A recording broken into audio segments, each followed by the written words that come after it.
Hey everybody, welcome to my channel. Thank you so much for stopping by. I hope you're doing well. I hope you're keeping yourself busy with jewelry making, and I hope that you're enjoying every minute of it. Do you like the idea of convertible necklaces? If you answered yes, you're in the right place, because today I'm going to show you how to make a very versatile necklace that you can wear in multiple ways. In addition to this lovely necklace, we're also going to be making a matching pair of earrings, and I'm going to be using the beads that came in the Curated bead box for the month of May. As you can see, it features some multicolored beads and some very decorative rhinestone magnetic clasps. And that's what's going to make it possible to wear this necklace 3 different ways. And I can't wait to show you how to make it, so let's go ahead and get started.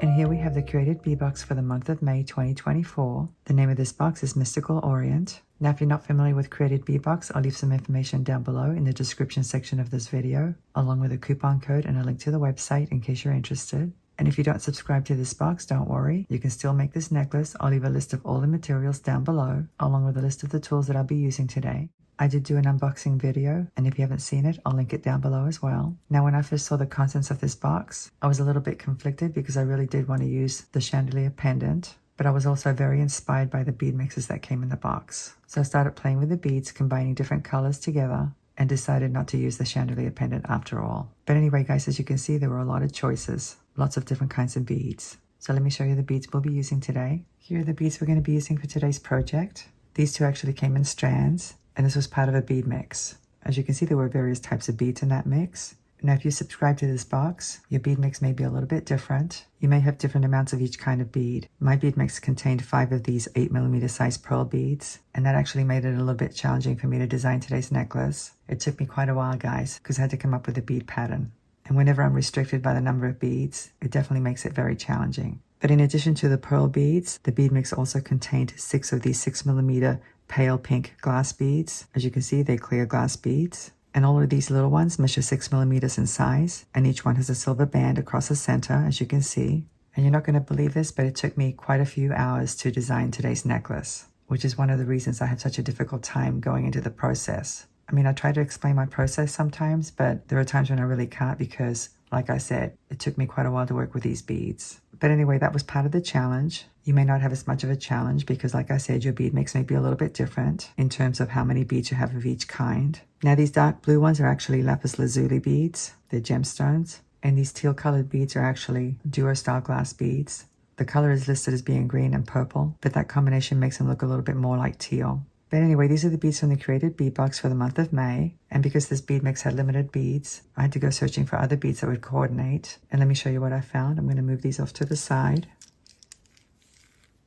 I found these, and these actually match these 8mm size pearl beads perfectly. The color is identical. And I found these in the box from November of 2022. The name of the box was Midnight Garden. I know that was quite a while ago, but maybe some of you still have those beads. If not, you may want to see if you can find some beads that are similar. You can use any kind of pink bead, as long as you have the 2 sizes, 8mm and 6mm. And by the way, they don't have to be pearl glass beads. They can be some other type of glass bead.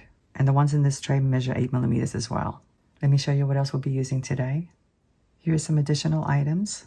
I'm going to be using some craft wire, and it's 22 gauge, and the color is hematite. And here I have a bunch of jump rings. I have a ton of 4mm size jump rings, but I also have 2 6mm and 2 5mm jump rings, and they're all in a gunmetal color. You could potentially use bronze colored jump rings if you wanted to as well. And here I have 2 rhinestone magnetic clasps. They measure 10mm across, not counting the loops. I'll be going over the materials for the earrings later on when we get ready to make them. Now, all of these materials are for the necklace. I'm going to be using some other different items for the earrings, but I'll show you those later on when we get ready to make them. So now that we've gone over the materials, let's go ahead and get started. I'm going to start by showing you how I distributed the colors. Like I said, it wasn't easy, but basically what I always do is to figure out how many beads I have of each color. For these two, I knew I had a lot because, like I said, they came in strands. And these came in a strand as well, so I had a lot of those. But like I said before, I had limited amounts of these glass pearl beads and these pale pink glass beads as well. So I had to definitely take that into account. And I knew the bottom part of the necklace was going to have 2 strands, one shorter than the other. So knowing that one was going to be shorter than the other, I decided to use these pale pink ones on the shorter one, since I only had 6 of these. It was actually a lot of trial and error. But let me show you what I came up with. I'm going to move these off to the side so that I have room to work with. I'm going to start by arranging the larger beads first, and I have 2 colors of these. I'm not going to use the 8mm pink beads for this one. I'm going to use the smaller ones. But let me keep arranging these. So basically I'm alternating between the teal colored beads and the Lapis Lazuli beads. Let me just move these up a little bit.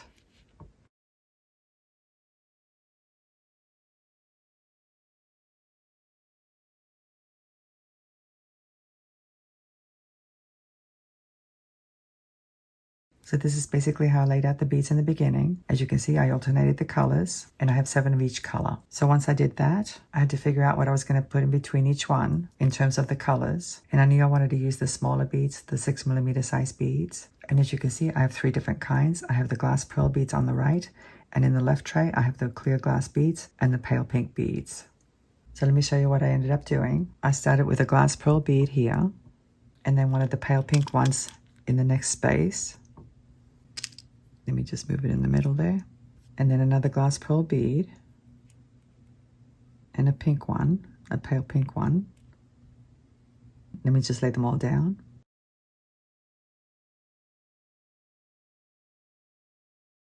And boy, did I luck out, because I ended up using all of the pale pink glass beads, and it worked out perfectly. Let me just straighten this one out a little bit.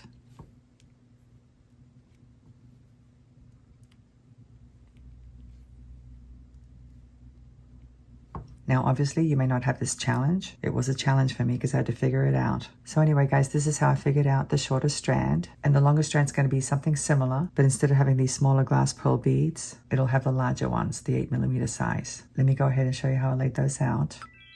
And here's how I arranged the beads for the longest strand. And actually, this one was challenging as well because I had limited amounts of these clear beads. I think there was one left over out of the whole bead mix. But anyway, as you can see, I alternated the colors of the larger beads. So I started with a pink glass pearl bead, then the Lapis Lazuli, then the teal duo style glass bead, pink, blue, teal, pink, blue, teal, and so on and so forth. And in between each of the larger ones, I placed the clear 6mm size beads.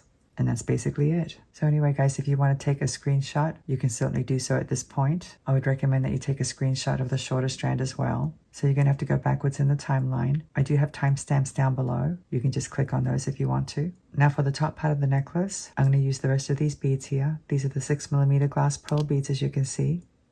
And that's going to be pretty simple because I'm not going to have any type of bead pattern. So now that we've gone over the bead arrangement, we're going to go ahead and mount these on wire. Here are the beads for the longest strand.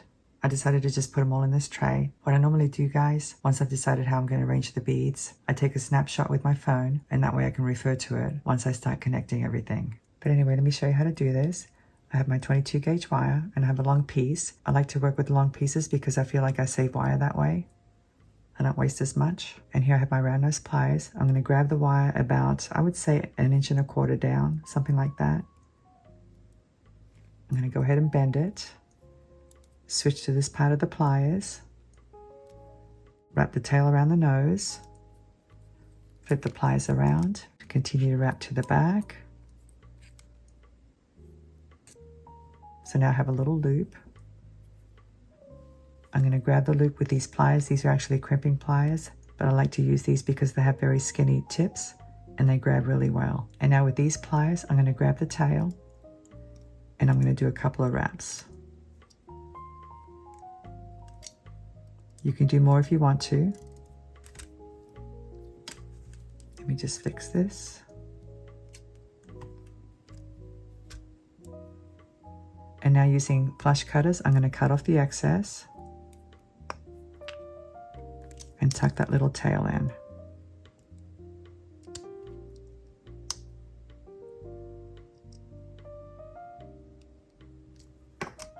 Let me go ahead and load a bead.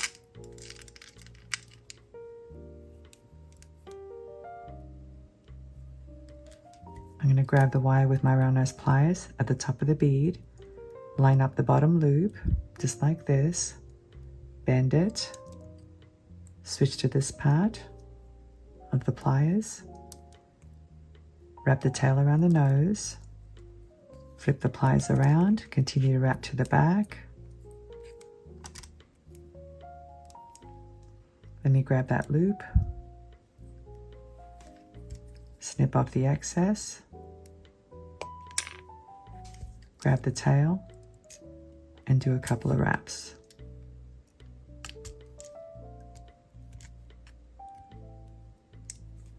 And since I'm here, I might as well line up my loops so they're facing the same direction. Cut off the excess.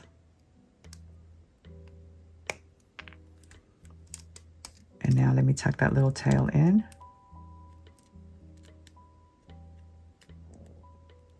You don't want anything sharp sticking out. And that's basically it. Pretty simple. And that's how I'm going to do all of them. And it's going to take me quite a while because I'm going to be doing all of these, plus the ones for the shorter strand and the other small pink ones for the top part of the necklace. So I'm going to be creating quite a few beaded components. And I don't want to do it all on camera because obviously it would take me too long. So I'm going to go ahead and do the rest of these off camera, and then we'll come back and connect them. And I'm actually going to connect them with jump rings. So I'll show you how to do that. So I'll see you in a few moments. Well, I'm back and it's actually the next day. I got super tired last night as I was building these beaded components. And I may sound a little different because it's the morning. And my hands are going to be a little shaky because I had several cups of coffee. It happens to me every single time. But anyway, guys, as you can see, I mounted all the beads on wire. I did wrap loops on all of them. And I've actually connected these already. Let me show you. See how pretty that looks? I connected each beaded component using a 4mm jump ring. And that's what we're going to do next. This is the strand that's going to go at the top of the necklace. Now, before I show you how to connect them, I did want to talk about my reasoning behind using a long piece of wire. If you'll recall, in the previous clip when I showed you how to make these beaded components, I used a long piece of wire, and if you've been watching my videos or you're advanced, you probably know why I do that. I usually cut myself a long piece of wire to minimize the wastage. Now, way in the beginning, I used to recommend that you cut yourself 3-inch pieces for wrap loops. The trouble with that is that some beads are larger than others, so you end up wasting quite a bit of wire that way. And usually when I'm working by myself, I cut myself a much longer piece than you're seeing right here. But it's a little bit awkward to work with a long piece of wire when you're filming. But anyway, to explain it further, if you're a beginner, you would start your wrap loops, load your bead, trim off the excess, and then you would do your next component using the leftover piece of wire. I hope that makes sense. The more you do this, the more you'll understand the reasoning behind that. Sometimes I actually work directly from the spool. That's just another way to save wire. So let me show you how to connect these. I'll move these out of the way. And let me move these out of the way as well. Here are my jump rings. And this is super easy, guys. It really is. I know many of you already know how to do this, but I'm going to go ahead and show you because I know I have a lot of new viewers and a lot of beginners. Let me grab a jump ring.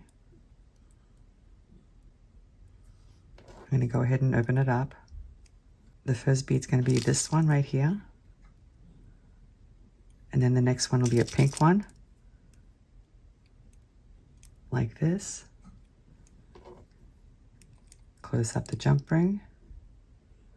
You want to make sure you close the jump ring really well. So now I have 2 beads connected. Let me do the next one.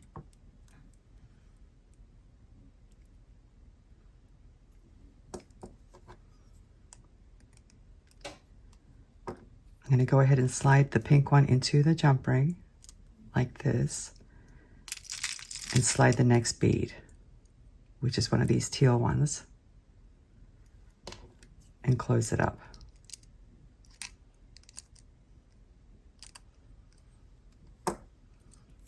So now I have 3 beads connected. Let me do one more. I'm going to open up the jump ring,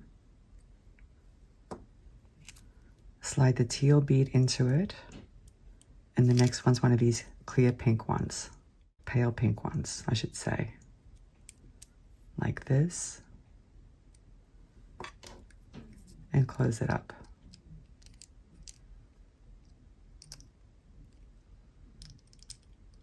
It's critical that you close your jump rings really well.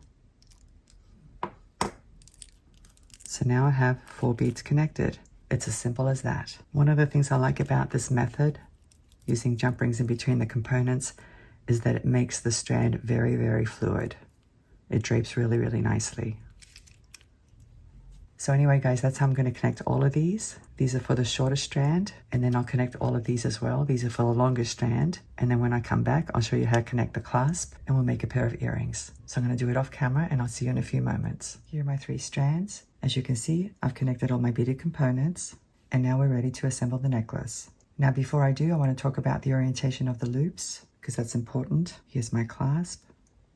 As you can see, my clasp has loops that are horizontal or parallel to the mat, which means that whatever you connect to the loops needs to have loops that are vertical or perpendicular to the mat. Now in this case, I'm going to have jump rings connecting to the loops, so obviously they'll be vertical or perpendicular. So what does that mean? That means that the loops on the beaded components at each end of the strands need to be horizontal or parallel to the mat. In other words, you don't want this one at this end to have loops that are vertical and the one at the other end to have loops that are horizontal, because that's not going to work out and the necklace won't sit properly on your chest. If you've ever had a necklace that has strands that flip around or twist up, that's the reason why. But anyway, in this case, we don't have to worry about it because we have jump rings in between each of the beaded components, so it's not going to be an issue at all. If you've been following my channel, you know what I'm talking about. If you're new, you probably won't know, but that's something that comes with experience. And I just realized something. I have a couple of jump rings stuck to my magnetic clasp. Those are the 5mm, but we also need 2 6mm jump rings. So now let's go ahead and connect the strands. I'm going to open up a 6mm jump ring.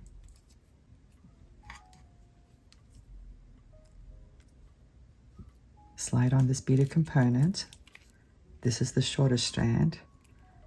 And now this one, this is the longer strand. And now the clasp, like this. And now let me close the jump ring. Hopefully I won't drop anything.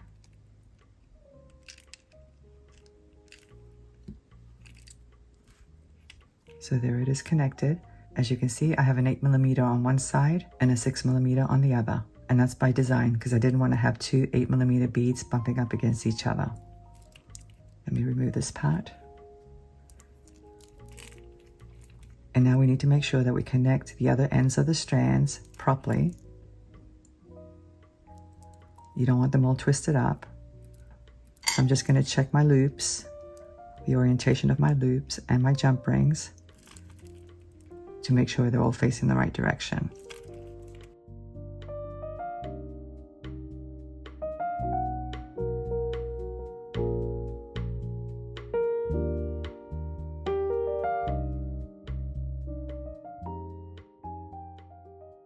Okay, so I think I've checked everything. It's a bit tedious, but it's important that you do that. Let me go ahead and open up this jump ring. Let me slide on the clasp first. And now this one.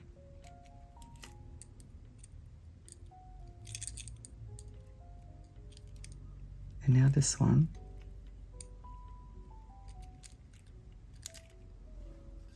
And let me close up my jump ring.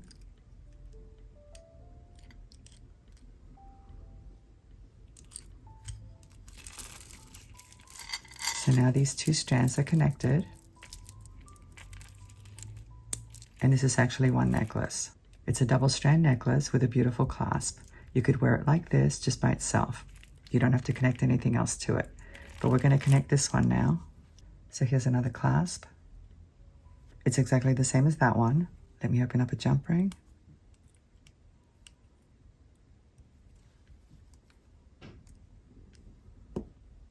Let me slide on the clasp first. And now this end of the strand, like that. Close up my jump ring.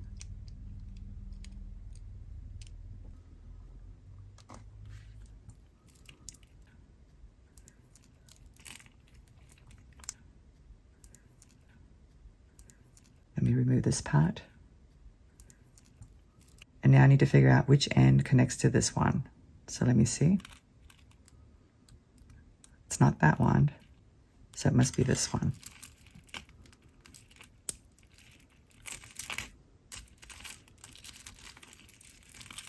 So that means this one should connect to this side, and it does.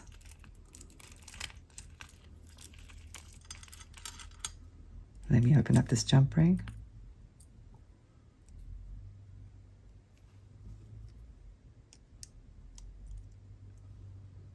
Slide on this clasp, this end of the clasp, like that. And now let me slide on this end of the strand and close up the jump ring.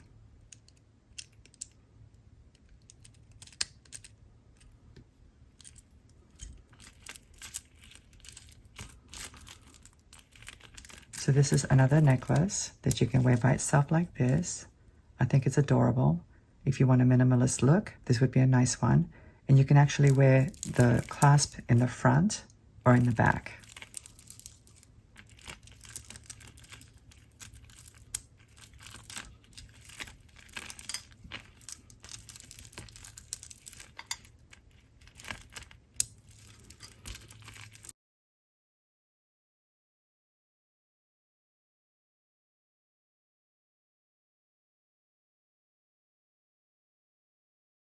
And that's the best I can do, guys, but I think you get the idea.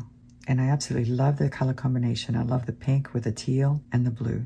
And by the way, the reason I used the darker craft wire is because I wanted the silver accents on the beads as well as the clasps to stand out. Sometimes if the craft wire is silver and everything else is silver, you can't see all the details of the beads. That's another little trick that I use. Plus I think the hematite color is a little bit more subdued. But anyway, guys, I hope you like this necklace, and I do want to model it for you and show you the different ways to wear it.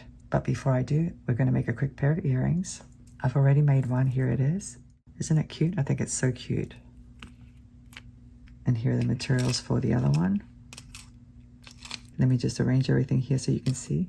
These two large beads came in that bead mix, the same one that had the clear beads and the pale pink beads. So I'm not sure if your bead mix is going to have them, but mine happen to have two. So of course I had to make a pair of earrings. And here I have a teal bead, just like the ones on the necklace, and a Lapis Lazuli bead as well. Now these two rhinestone spacer beads are from my own collection. This one measures 7 millimeters and that one measures 6 millimeters. I also have a flat head pin and an ear wire hook. And this ear wire hook is actually from my own collection, but the findings kit from the Curated bead box actually has ear wire hooks. So you can certainly use those if you want to. And this is super easy. Let me show you. I'm going to load this pink bead first. And now the rhinestone spacer bead. And now the teal bead, the other rhinestone spacer bead, and the Lapis Lazuli bead, like that. Very simple.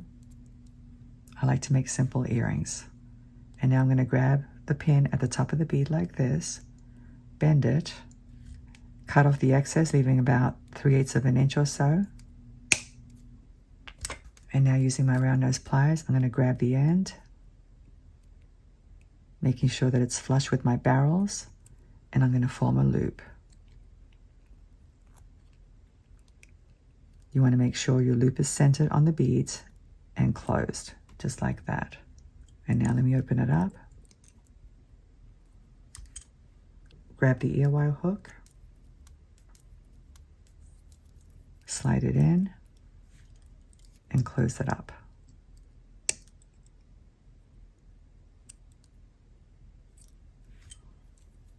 So there's the earring. Isn't it adorable? I love it.